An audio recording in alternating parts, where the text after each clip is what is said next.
Pencarian bibit sepak bola terus dilakukan di berbagai wilayah Korem 011 Lilawangsa. Upacara pembukaan turnamen sepak bola Piala dan Dream Cup 2022 yang digelar Satuan Kodim 0104 Aceh Timur perdana di Stadion PSBL Kota Langsa.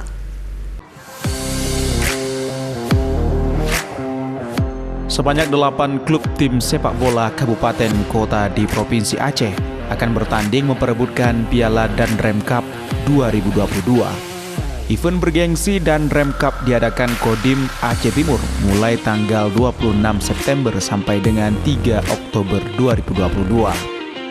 Selain dalam rangka menyambut Hari Ulang Tahun Tentara Nasional Indonesia HUT TNI ke-77 tahun, juga bertujuan mendukung pemerintah daerah memperoleh bibit atlet-atlet sepak bola berprestasi untuk berkiprah baik tingkat nasional maupun internasional.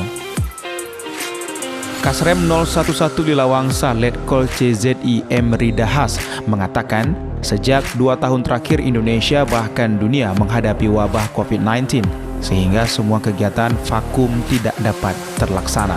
Selama ini hampir tidak pernah ada pertandingan sepak bola. Harapan kita dengan ada pertandingan ini, kita harapkan muncul bibit-bibit prestasi yang siap pentas di tingkat daerah maupun tingkat nasional. Turnamen ini juga digelar dalam rangka mempersiapkan penyelenggaraan Pekan Olahraga Aceh Pora dan Pekan Olahraga Nasional PON yang direncanakan pada tahun 2024 mendatang. Dari Lok Semawe, Armia Jamil iNews melaporkan.